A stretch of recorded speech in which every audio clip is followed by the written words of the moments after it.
Okay, LAyercake turn 11. Let's see how things have gone. I should be close to hitting my expansion limit at this point. Are you kidding? Ronin. And they killed my... Okay, so this is a Jomon-specific random event, and what's funny about it is... despite the description, Ronin are not recruitable. But if they were, they would make Jomon a better nation. Although that gold cost has to be wrong. It's way too high for what they are. But if I could recruit low protection samurai units with high attacks, I absolutely would. In any case. Yeah, so I've lost a province to Ronin, which is stupid and hateful. I found a magic site that produces a fire gem there. Not a great magic site, but a magic site. In Felicia... found some blood slaves, and there was a battle in the Land Pristine. Let's see how this one went. Oh, probably badly. That is more heavy cavalry than I was hoping for. Let's see how this goes. I think they're going to kill my Gohatamotos. Well, the Gohatamotos have stopped them. But yeah, that was too many heavy cavalry. I think I've lost. Especially because these guys are not attacking. I thought I had told them to attack, but maybe not. Yeah. Boy, that went badly. Shit. Okay. Okay, so I lost a province here. I did not conquer a province there. Overall, everything is going very, very badly. That's kind of par for the course for Jomon. It'll be okay. We will overcome this trial. So Makoto is going to go up there. Pagobar is going to start building a palisades. Down here, I've got a fairly significant army. I'm going to need to pull a commander in to command it. Shingen can search for magic sites. I have a fort and a laboratory here. Hitakazu, you... I need to upgrade that. I need the money to do it. Let's stop recruiting archers for a minute. And we'll cut out that guy. We're recruiting monks because we need temples. So go down here. We'll get the palisade up in there and then we'll build a temple. That is an army of 20 Zayedans. Scary, scary stuff. Ryutaro. So we're building a fort down here. We have 2 months left. So become the prophet, please. And then next turn you'll be able to start building a lab and such. Actually, before I take that province, I need to take that province. So Makoto, go bounce over here, clear out those villains, then come back here and take the Oak Halls. Monk. Do I need more than one monk?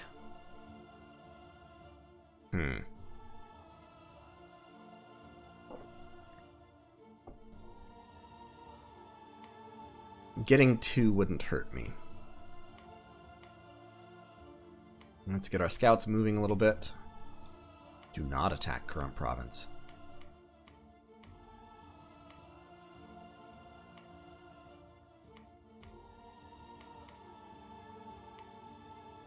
You've got Earth 2.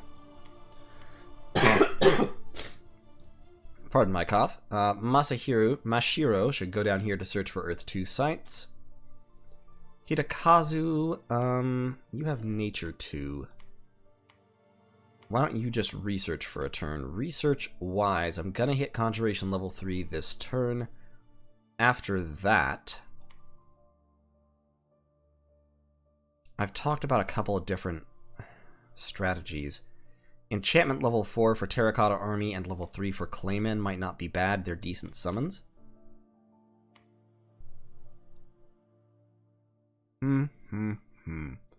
Ambush of Tigers is also a decent summon.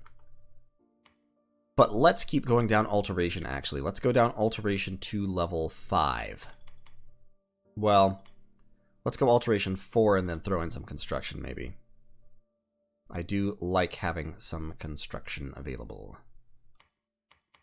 Yukimasa, actually Kinhide, because he has water, should go over here and search these 2 provinces for sites. And down here, we'll have our Fortress in the Sea of Woe pretty soon. It will take 3 turns, before I'm able to start recruiting Ryujin.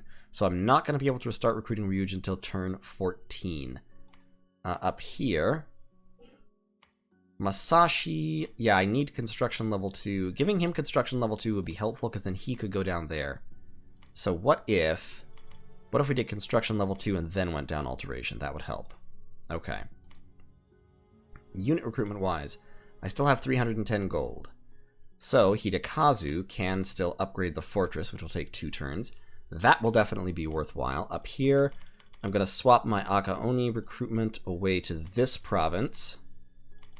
Yeah, that's right. I run out of recruitment points if I do that.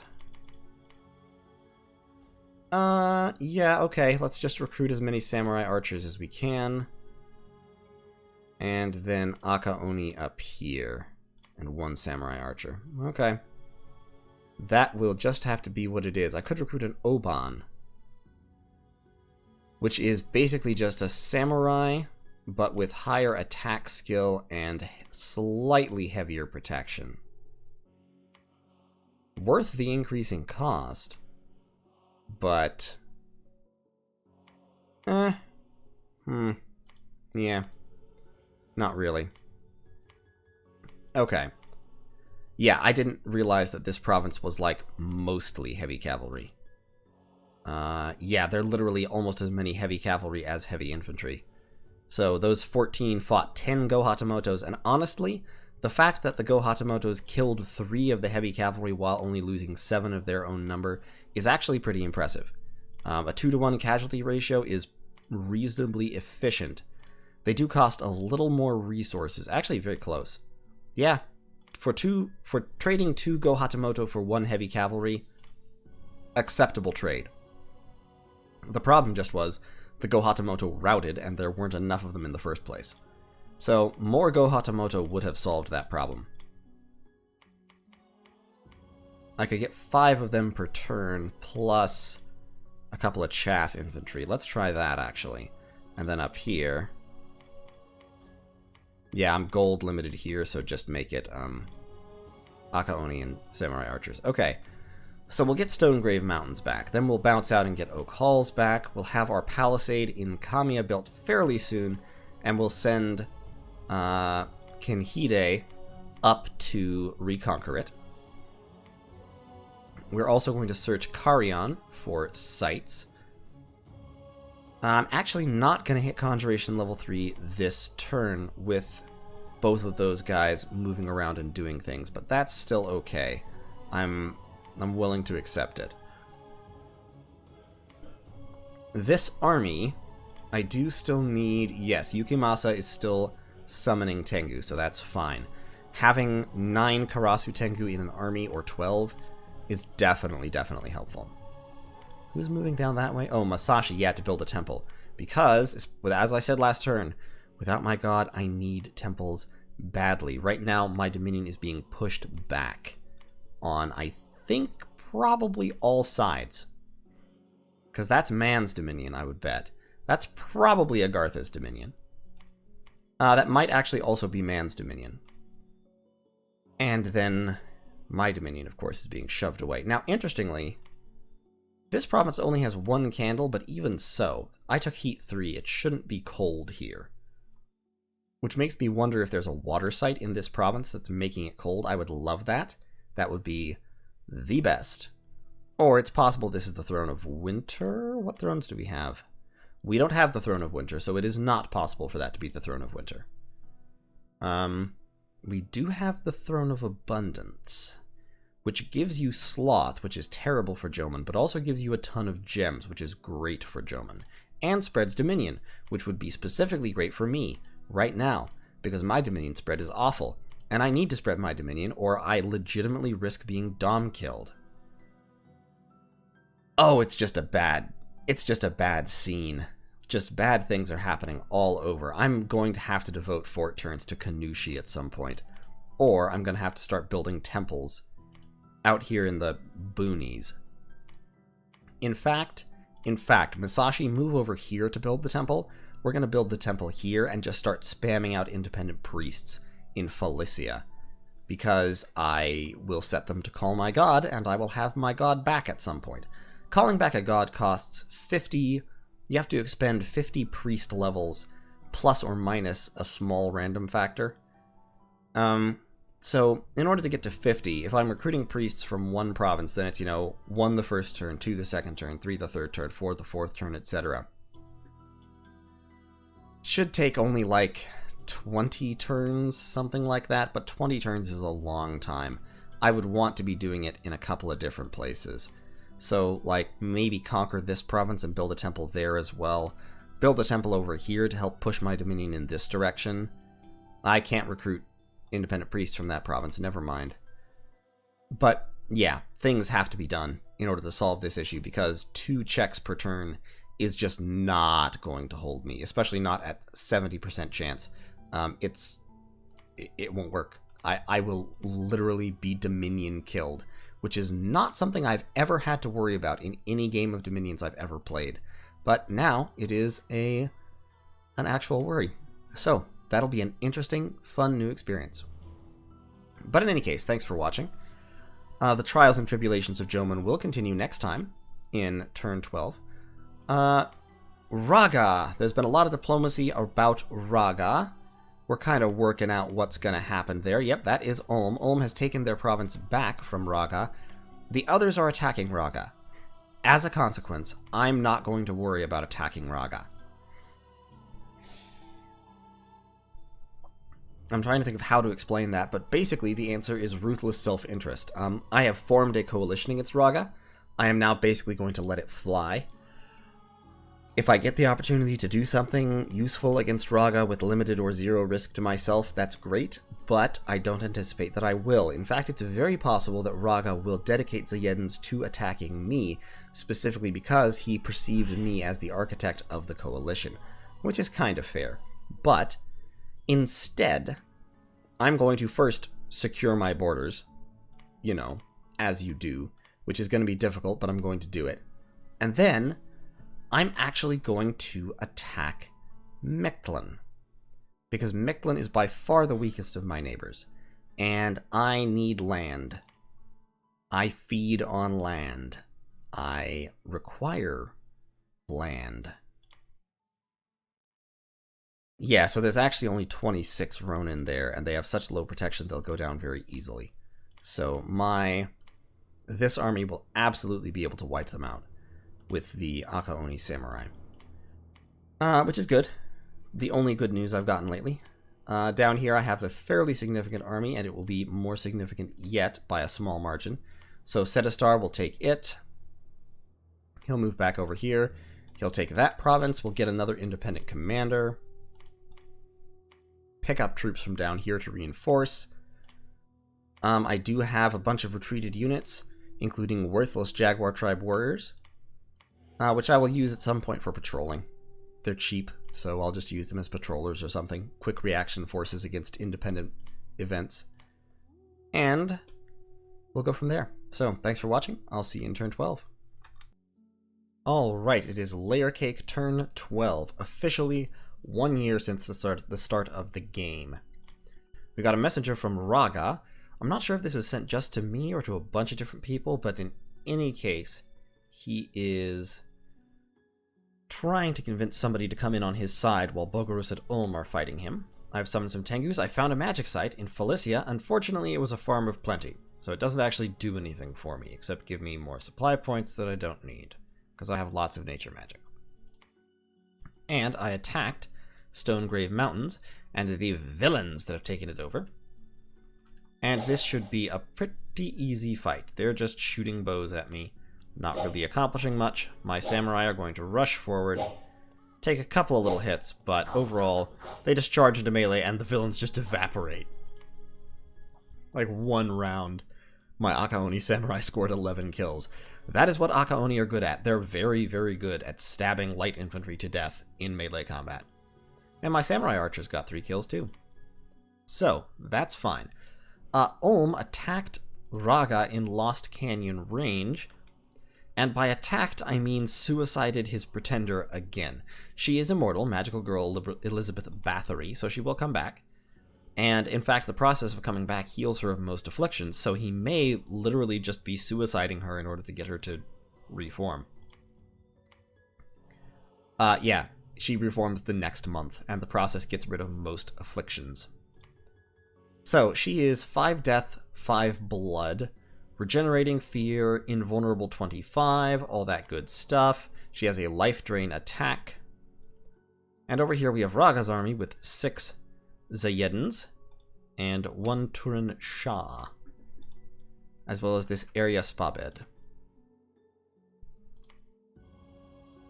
And the totality of this battle is Magical Girl Elizabeth Bathory flies over, lands next to them, takes 1 swing, and gets stabbed to death.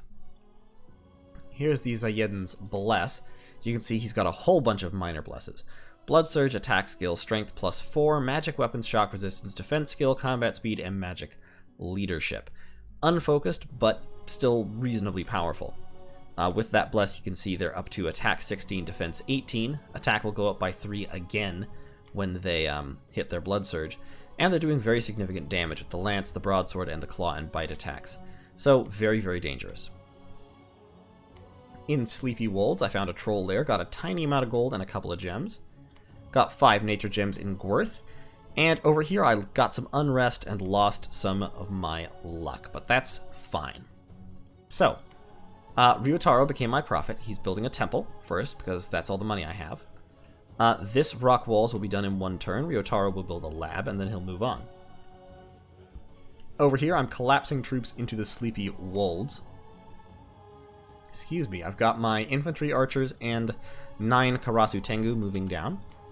They'll be joined by this other commander, leading some random Jaguar Tribe warriors and 1 badly injured and diseased Go Hatamoto, who will actually probably die before he gets into combat. Down here, I've got some Go Hatamoto, some archers, and some Jaguar Tribe. I am recruiting a ninja, actually. 2 more Go Hatamotos and 1 more Samurai Archer. Next turn, this fortress will be upgraded, and I will start recruiting mages from it continuously. I'm going to take this Ronin army with Makoto's little force. He should wipe them out in fairly short order. This palisade will be done in 3 months, so turn 15. I still have my non-aggression pact with Raga, and that's because, well, frankly, I don't intend to attack them. I've been thinking about it, and overall, fighting Raga physically myself would probably be a mug's game. Instead, I'm going to let Raga fight Olm and Bogorus and possibly Patala. Patala has said that he's going to join in. I'm going to let them three fight Raga, and I have ended my non-aggression pact with Mictlan, so in 3 turns I'm going to go attack Mictlan, because Mictlan is an easy target. And I desperately need expansion room. So, that's my plan.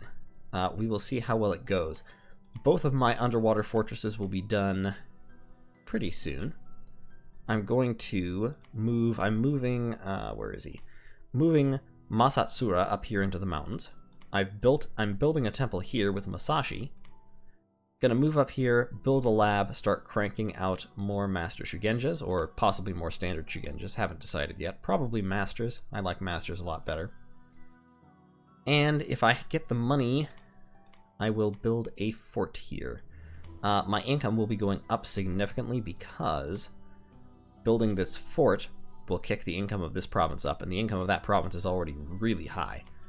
And upgrading this fortress will kick the income here up. Should. So, that will be good for everybody. So things overall are going okay, to be honest. Not great. Things are not going great. I lost my god. That was a big problem.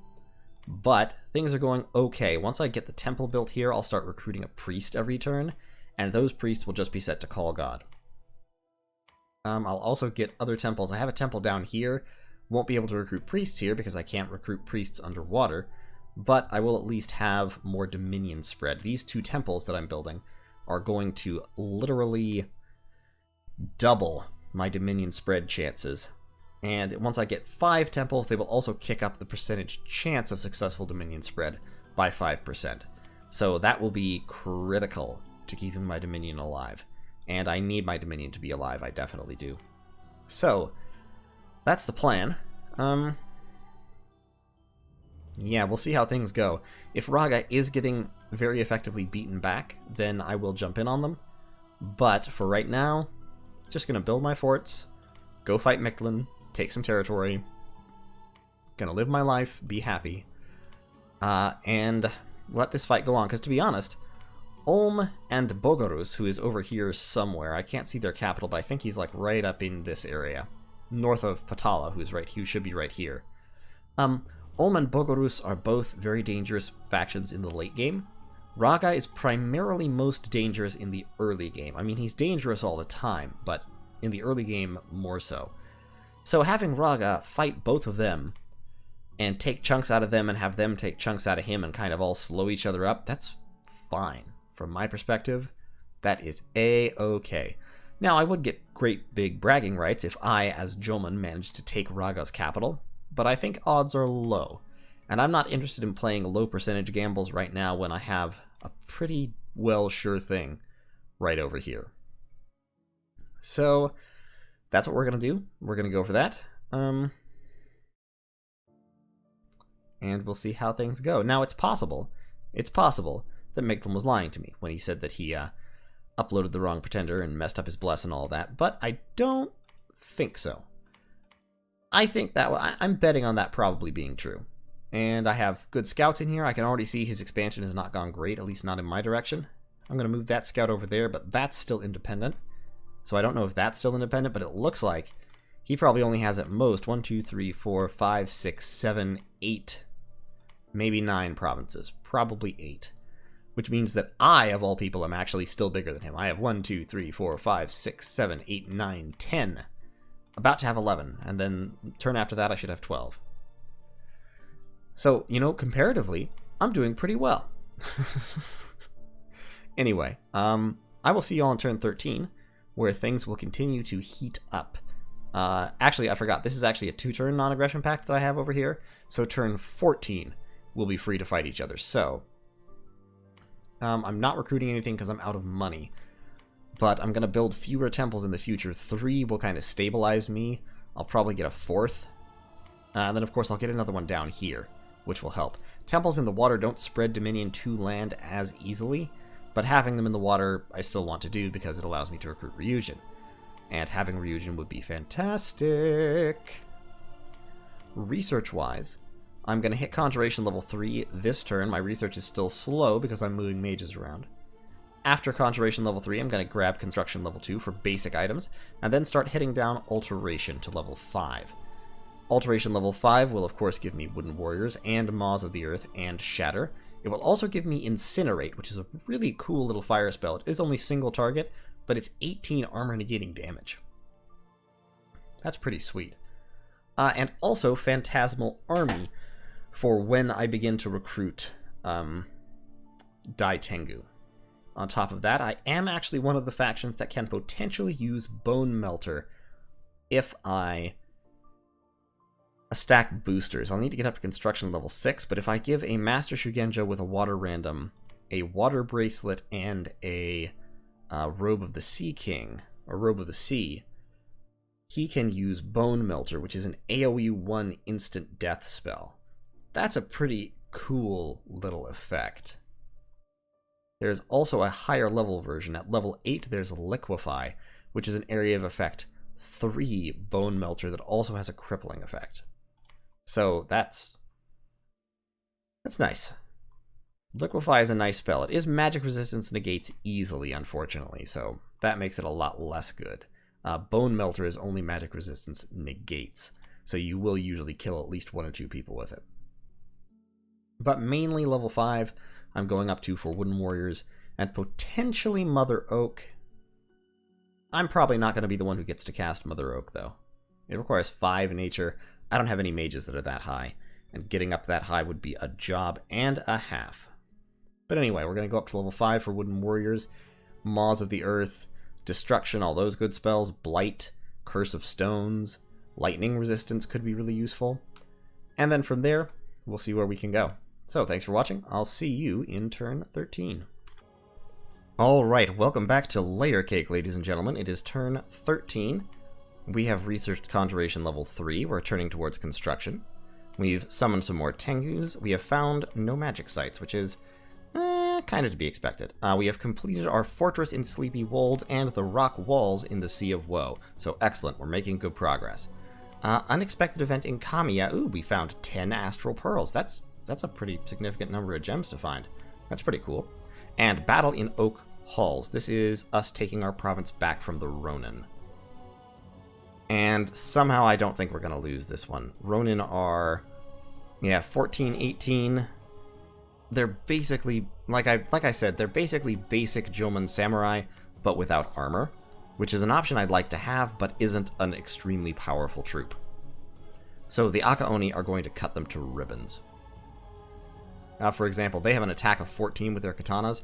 My defense skill is 14, so they're usually going to miss. They are going to kill those guys, but the Akaoni are just, It is a massacre up in here. Some of my Akaoni are taking damage. Katanas do hit fairly hard, and half of the time they're making piercing attacks. But, yeah. It was never a contest. So, I lost my 2 Ashigarus, no Akaoni, while the Akaoni scored 20 kills. This is why I love Akaoni Samurai. Also, battles we can see from other people. In Burjamum, Man is using their pig. He has Hardskin and, ooh, Berserker.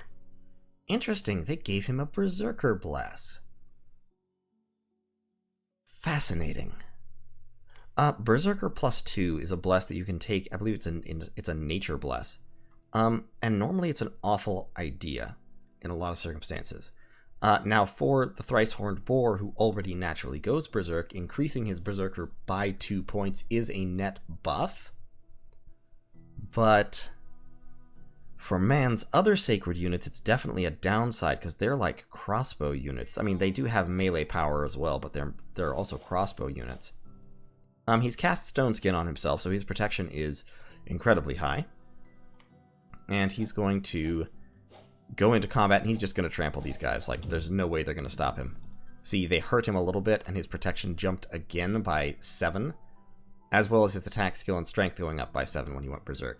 So, really the only risk is from fatigue, because he doesn't have any reinvigoration. But even then, if he falls unconscious, he's probably just going to keep trampling people.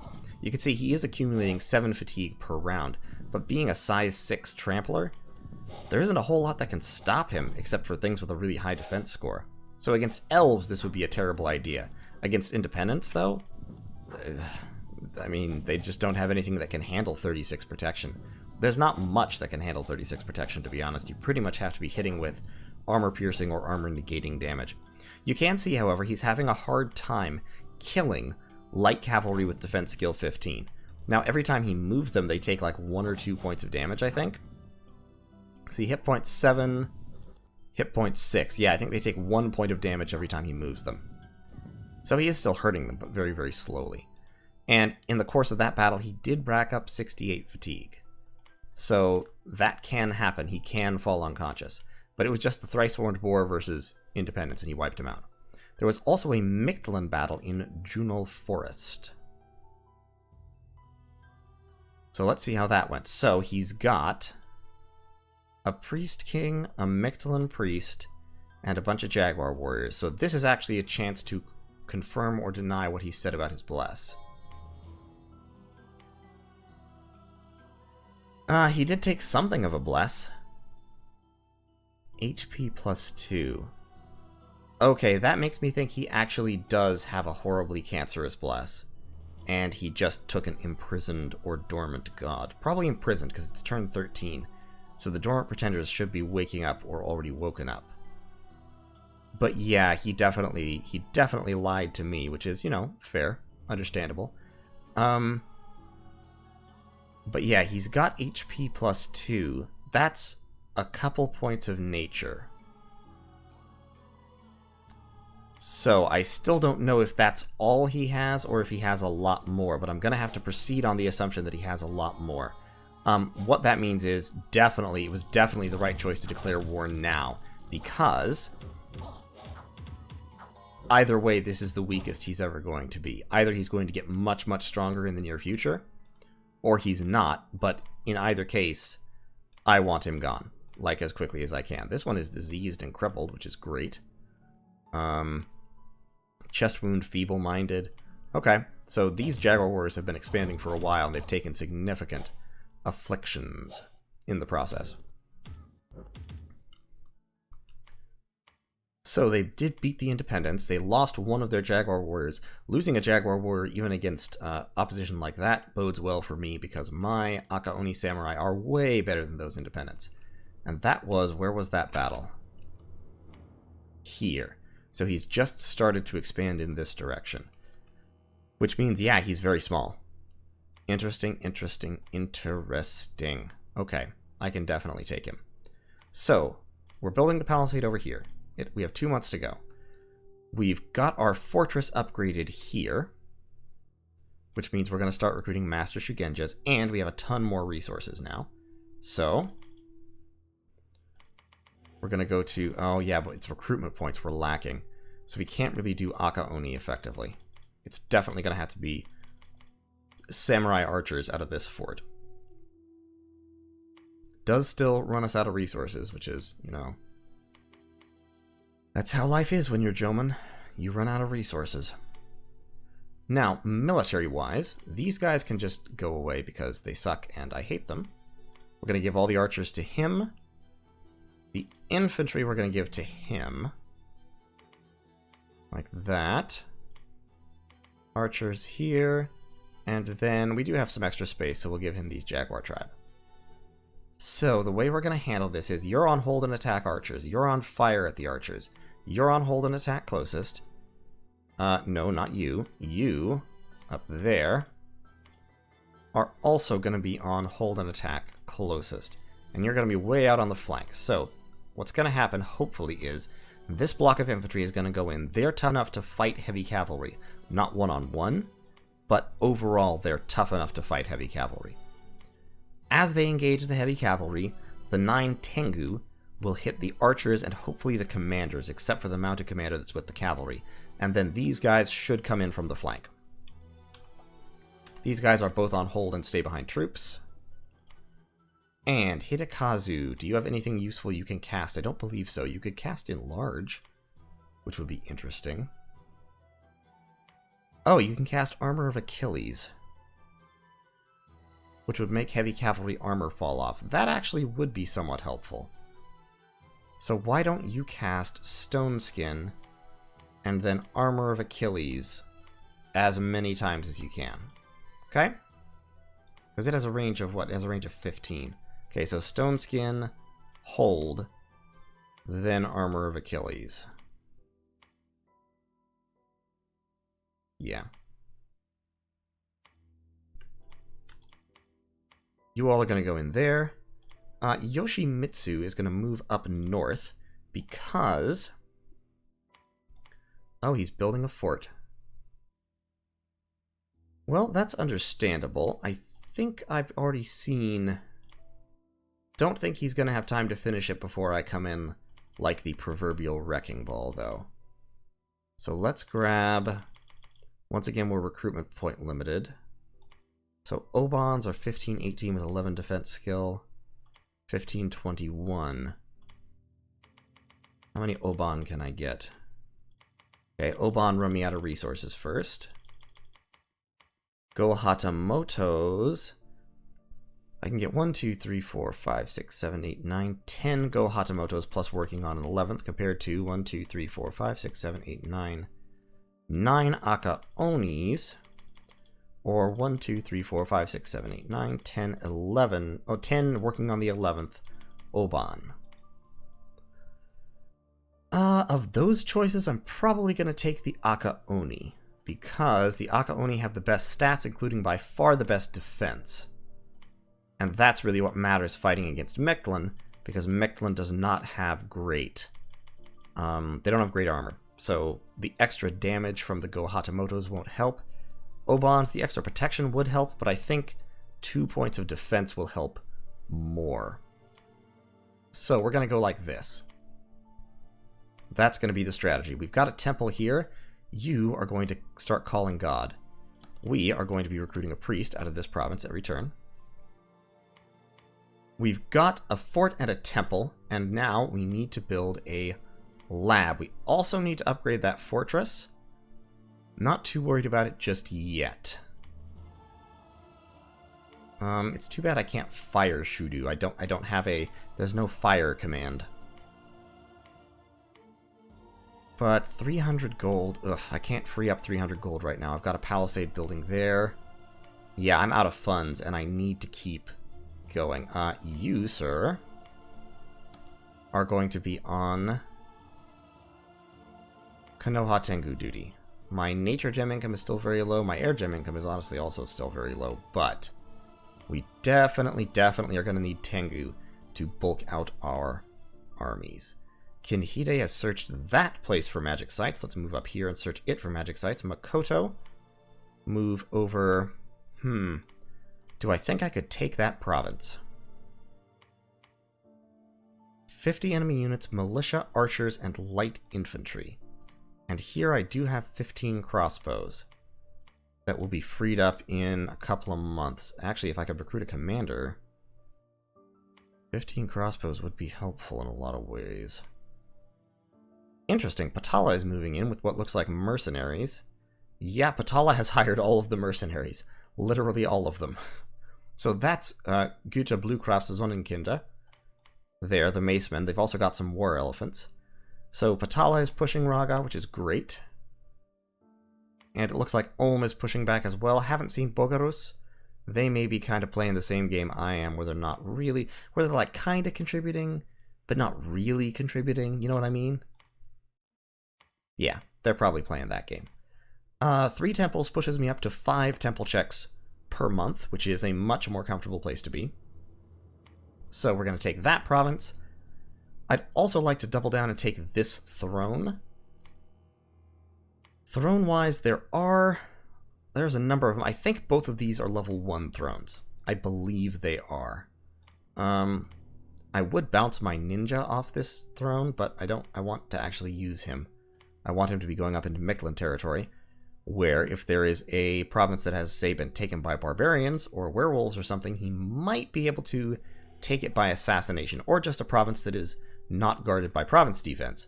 If there's no province defense here, the ninja can take it. This guy isn't honestly doing all that much. We'll set him to Call God right now, which he can do even though there's no temple there. That way he's at least contributing. Can't afford to build the lab here like I wanted to, but needs must when the devil drives. Research-wise, we're going to hit construction level 2 in 2 turns. After that, we're going to go back to alteration and head down alteration. Getting some enchantment would also be good for strength of giants, if nothing else. Actually, okay, I already have conjuration 3. That's right. Never mind. Panicked for a moment. Yeah, going down enchantment to get strength of giants. Claymen is a decent summon. They're basically humans, but they regenerate and never rout, so that's nice. And some of my Master Shigenjas can summon them. Don't need to go too much further. Terracotta Army isn't bad. Cloud Trapeze is a good trick if I can cast it, which not many of my mages can. Beyond that, enchantment starts to get into really high-level spells that I'm unlikely to be able to cast early on. At level 6, the problem is it requires death, but Hidden in Sand and Hidden Underneath would be good if I can get there, which I can't really. Riches from Beneath and, of course, Earthblood Deep Well will be great when I have my god back. Sorry if you saw a stutter there, I accidentally tabbed out of the game while I was talking. So, construction... Definitely go back to Alteration first to go down here, get Numbness, which is something my Ryujin are really good at casting. Destruction, Curse of Stones, potentially. That could be handy. Iron Warriors, Maws of the Earth, eventually. Once I get to this level, I'll be fairly solid in a lot of ways. Wooden Warriors, that'd be a great spell. I would love to have Wooden Warriors on tap. So, it is turn 13. Turn 14 is when Mictlan is a fair target. Probably should have delayed one more turn, but at the same time I would like to hit this province, if at all possible, before he finishes that fort. So turn 14, I'll be on the border, and I will launch my attack. Now, being on the border will require me to move out immediately, so I'll have 3, 6, 11, Tengu, and 1 turn of infantry recruitment. That will be enough to be going on with, actually. Mashiro. I've got Alteration level 2, so I have Earth Meld, which means Mashiro can contribute if necessary. So Mashiro, come up here. You don't need to be in that province at the moment. Hidekazu is joining that army, so that's fine. Actually, Hidekazu, don't join the army. You won't contribute all that much. Just research for now. I need your research points. When research points are as scant as they are, every little bit helps. Yeah, quite well organized local province defense. That's the only fly in the ointment. Quite well organized isn't the highest level, but it's also not the lowest. So, quite well organized, I believe, is because below 6 is 1 officer and his minions. Quite well organized is, I think, 6 to 10, or it could be 11 to 15. 25 is like very strong and extremely well organized, or something like that. So that's not too much province defense. I think 1 turn of infantry recruitment plus my Tengu attacking rear should be able to bust through that level of province defense, unless he buffs it up in the meantime. If he does, well, no, I'm gonna have this army. I'm gonna have this army there as well. I'm actually gonna. It's gonna be. I was miscounting. It's not gonna be turn 14 because turn 14 is next turn. It's gonna be the turn after that. Turn 15, I'll be on the border. So he's gonna get 1, 2. He's gonna get 3 turns of construction. He might have the fort up. But even if he does have the fort up, we'll leave a token force to siege it, and we'll move on to take these provinces and possibly attack his capital. So that will be good. I think we'll make progress. We have the income from Sea of Woe now, which is 257. More than well over half what I'm making from Jomon itself. And we've got 3 forts. One of them is not upgraded yet, but still 3 forts. And a 4th rapidly coming. So we're actually not in a terrible spot. I think we're doing pretty well. I'm fairly proud of myself. I think this is a good place to be. Not as good as it could be, not as good as it would have been maybe with another nation, but I think we're doing solidly. We're doing solidly well. Oh, and of course we'll have this fort in 2 months as well. So in 2 turns, we'll have 2 forts stacked up right next to each other, 1 in the water, 1 on the land. And once I free up the money from all this fort building I'm doing, once I get some infrastructure settled, I will be able to be recruiting Shark Warriors. And Shark Warriors are fantastic. Now, okay, caveat. Underwater, Shark Warriors are fantastic. On land, Shark Warriors are merely pretty decent. And the reason is, they're size 4, which means they can't fit anyone else in their square. So they only get 2 attacks per square. Their attacks are quite high quality, which is good, but they still only have 2 per square. And on land, they don't have shields. They do have protection 19, but against crossbows, protection 19 is reduced to like 8. So they do take damage from crossbows. They have the hit points to suck up a couple of crossbow hits, but they still do eventually get killed by crossbows. If you have enough crossbows, Shark Warriors die. So on land, that's a problem. And it's the same problem Jomon has with everything, which makes it more of a problem because already Jomon cannot mitigate it. We know this to be true. Underwater, they're fantastic because they have dark vision, so they can fight in deep ocean effectively. And in melee, they're extremely tough. High protection, high attack skill, pretty decent hit points, and they have a length 5 weapon with a high attack value, which means they repel a lot of hits, like attack value 13 versus, say, let's take Shark Tribe, for example. Shark Tribe have 3 attacks, which is a lot, but their defense skill is only 10. So their odds of each of these attacks being repelled, pretty high. Now, Shark Tribe are actually a bad example because Shark Tribe are berserkers, and if they go berserk, they can't be repelled because their morale is 99. But my point remains, against like standard underwater troops like Tritons, Shark Tribe are extremely effective. I mean, compare them to these mermen who have defense skill 10. They would lose badly to Shark Tribe despite having 3 people per square, because they would be getting constantly repelled, not able to land many hits, and when they did land a hit, the hit would normally be reflected by the armor. Protection 19, even reduced by 20% by the piercing damage. That's still... it's still 15.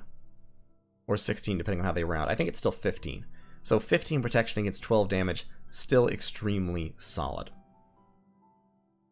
Also, you can get these shrimp soldiers. These are not relevant to me in this game because they're aquatic. And so I can't use them in these little ponds. They're just, there's no point to them.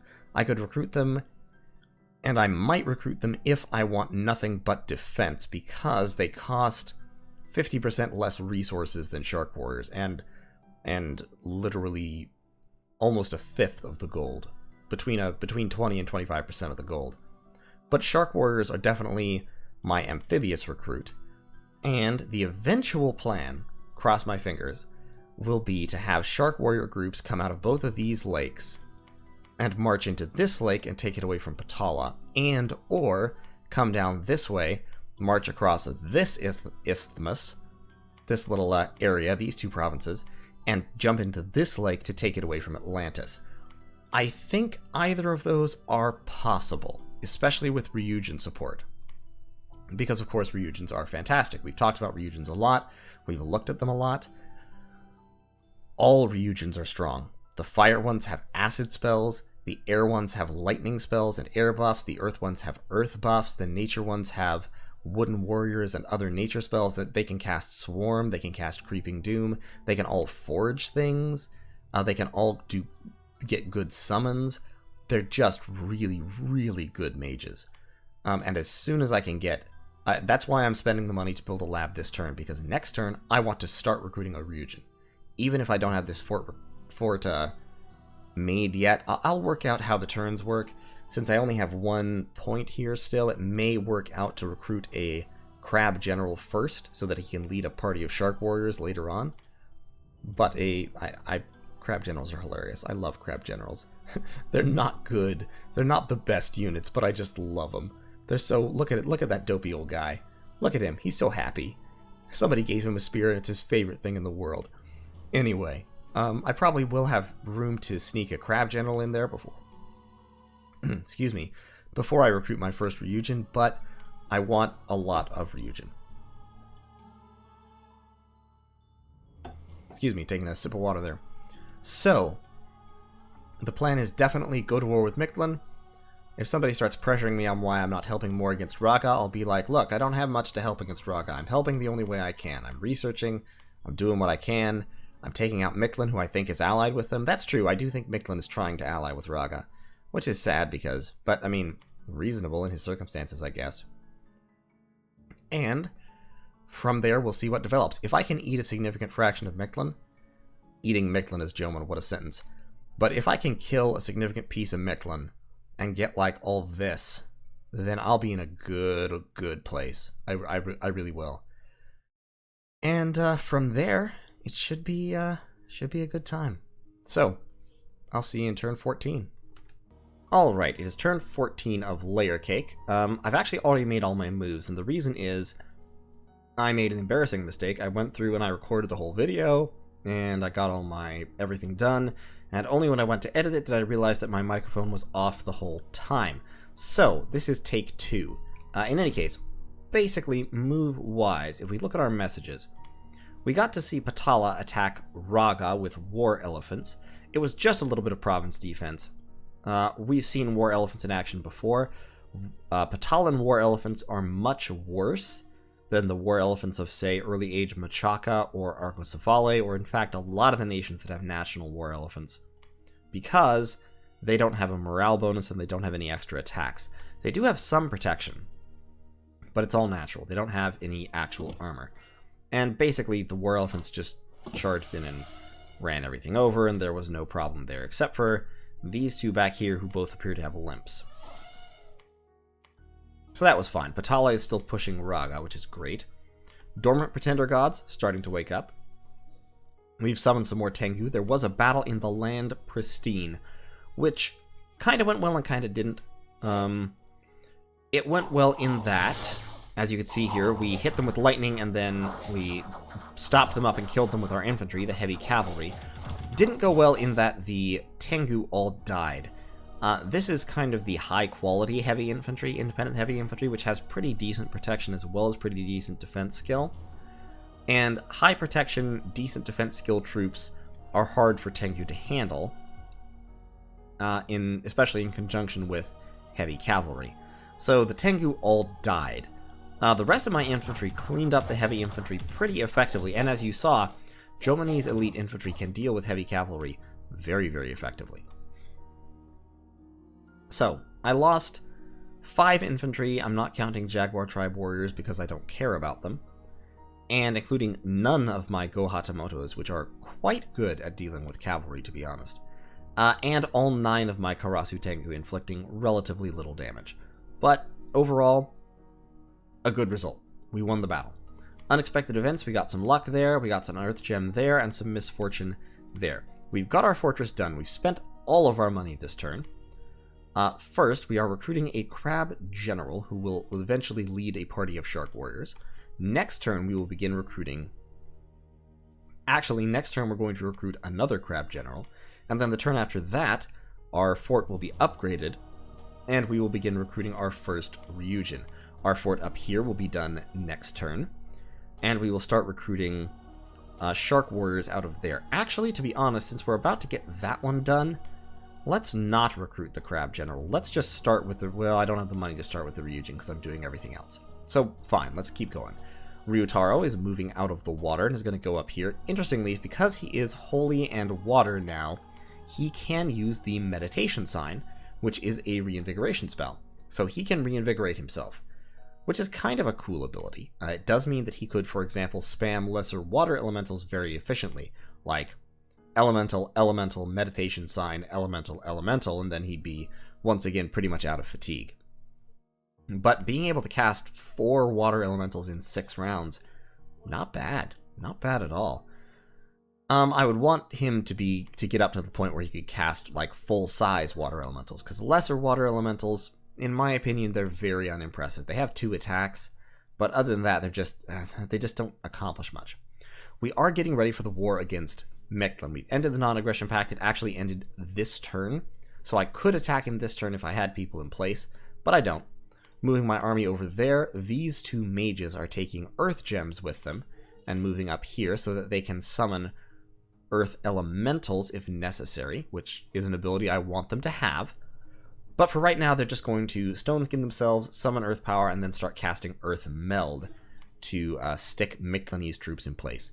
Mashiro will be helping with that. Shingen is going to move back to research, because right now I'm not researching anything. I'm summoning a whole bunch of Tengu and fire ants, because Takaki, since he spawned with 2 fire, one of the useful things that level 2 fire Master Shugenjas can do is they can spend fire gems summoning fire ants, and fire ants are a pretty solid chaff unit. They're big, they're tough, they have decent protection, they are undisciplined, which is a problem with them, but beyond that, except for that, they're good. Next turn, I'm going to get the palisades here, and I'm going to get the rock walls here, which will be fantastic. I will then start upgrading one of them, and I haven't quite decided which one yet. Probably I will leave this one and just start recruiting some Shark Warriors here, and I'll upgrade this one. I love the fact that Sea of Woe is such a valuable province, by the way. Makes me just incredibly happy. Especially because it means that I can, if I have the money, I can pump out like 4 or 5 Shark Warriors per turn from this province, which is a pretty big deal. Over here, I am recruiting priests from my temple who will be calling God, and they will bring God back at some point. Now that I've got the land pristine, I have reasonable resources over here. I'm not recruiting any troops just because I'm out of cash, because I'm building so many things. I'm also building a lab in Stonegrave Mountains, so that I can begin slowly recruiting Master Shugenjas there. I'm sorry, I think my word just like slurred into itself. So I can begin slowly recruiting Master Shugenjas there. When I have the gold, I will also be recruiting crossbowmen from this province, because crossbowmen are amazing, and I would love as many as possible, especially for Jomon. Crossbowmen are, like, really good. Recruiting independent heavy infantry also wouldn't be the worst thing in the world, to be honest. I can recruit those heavy infantry here. This province has quite a few resources, so I probably will be, if I'm not pumping out crossbowmen, which, let's be honest, I will be pumping out crossbowmen almost all the time, but I may throw in some heavy infantry to serve as chaff as well. So, next turn, I will be launching attacks on Mictlan. I'll be going into this province, and possibly also the Impassable Mountains. I'm moving in Yoshimitsu, and I'm hoping that Yoshimitsu can assassinate whatever the commander is that is building this fortress in order to stop it from completing, so that when my troops move in, there won't be a fortress here. If there is a fortress here, if he gets it done in time, I'll just put it under siege with a relatively token force, because there's almost nothing in this province and he won't be able to recruit, and then move on. And I'm gonna just basically try to rush Mictlan down as much as possible. He can't recruit much because his scales are utter garbage, and he doesn't have a blessing, so I think I'll be able to pretty much just rush him down really, really hard. Definitely I want to have him dead long before an imprisoned god could potentially come to the fore. Still haven't ended my non-aggression pact with Raga, and I don't have immediate plans to do so. I mean, like, helping my buddies up here would be good and all, but let's face it, I don't have the resources to really help them much, and as long as I have a non-aggression pact with Raga, he won't be concerned with me. We've had a conversation, we understand each other, we have both recommitted to formally and, in the right way end the non-aggression pact before we make any hostile moves. So, basically, I'm pretty much just gonna let Ulm, Bogorus, and Raga fight for a little while, with Patala being involved, and I'm gonna go take care of this situation. I'm just gonna go, get some land. In terms of income and provinces and forts, well, provinces I'm not in a good place because I only have 12 provinces. In terms of forts, I'm in a really good place. I've already got 3. I'm about to get a 4th. And a 5th. I'm gonna have 5 forts by turn 15, which is not a bad place to be. At that point, I can kind of back off a little bit, retrench some, stop building quite so much infrastructure, and focus on churning out mages and research and troops. I do have to upgrade this one. I'm going to have to upgrade both of these, which will cost another 600, and then I'm going to have to build 2 labs and 1 temple. Now, labs cost 500, so that's 1,000 gold. And a temple costs 400, so I need another 1,400 gold plus 600. I'm going to need another 2,000 gold in investment in order to make these 2 provinces fully functional. I am not going to build a fort in Stonegrave Mountains. It would take too many resources away from Jomon, which I need. But I am going to have the lab there, and I'm just going to be slowly, once every 2 turns, pumping out mages. I'm also going to do the same thing in the Land Pristine. I may actually build a fort in the Land Pristine. It would take resources away from Sleepy Wolds, but Sleepy Wolds is actually, at this point, almost recruitment point limited, because, of course, Akaoni Samurai require almost as many recruitment points as resources, and so do Go Hatamotos. It's only Samurai Archers that are like a 2-to-1 ratio. So building a fort here wouldn't be the worst thing. And it would let me produce mages twice as quickly. But I'm not going to worry about that now. Right now, I'm just recruiting scouts here. I've got 6 points of defense, which is what I'm going to stay at for the moment. And money-wise, we're going to finish up, like I said, the infrastructure, and then we're going to start churning out mages in a big way. All my money will basically be going to mages. I will be relying heavily on summons for my actual armies. Magic resource-wise, my gem income is still garbage. I'm hoping to fix that, but I'm going to need some really aggressive and comprehensive site searching in order to do so, and I'm going to have to be going over every province multiple times. Unfortunately, that's a little difficult for me right now. I am going to take Emishi here, who is researching. My research is like nothing at the moment, because all of my mages are doing other things. Hidekazu is searching. Akizumi here is researching, but he and Emishi are literally the only ones. So we're going to wait 1 turn. And then we're going to send Emishi out to find magic sites because he has fire magic and 2 nature. And Hidekaze is going to move out to find sites because he has 2 nature and also water magic. So he will add to my site searching materially in most places. And my ideal is to have every single one of these provinces searched at least to level 2 in everything. Now in these water provinces, I'm only going to be able to search with Ryujin. So they're going to be searched to level 3 water and then 2 in other things. What I need is I need to get some water gem income so that I can get... I think it's in Conjuration. Yeah, Voice of Tiamat. Every Ryujin can cast Voice of Tiamat. It costs 8 water gems, but water gems are honestly not that valuable. And it finds every elemental site. Fire, water, air, and earth. At once, so it's completely worth it. When you cast Voice of Tiamat, it's one of the very few spells where you're almost guaranteed to find at least one magic site. I mean, ocean sites almost always have magic sites. Searching 4 paths up to level 9 all at once will usually reveal the important ones. You do still have to search manually for nature, but you can do that with... Once you get a nature random Ryujin, you just pop him around. They fly, they're really fast moving. They have map move 34 natively.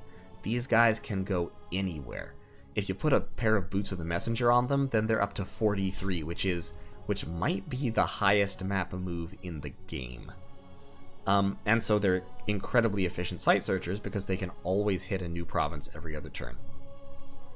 It's really kind of cool. And if you summon air units, they can lead them because they can lead magic beings. And they also have 10 points of regular leadership for, like, animals. And they can fly with them, and they can form the core of flying squads that can reinforce your armies and all that stuff. Ryujin are just fantastic. I'm sorry. I'm going off on a tangent about Ryujin again because I love them. They have so many abilities. They're not invincible. That's basically their weakness. They're pretty much just mages.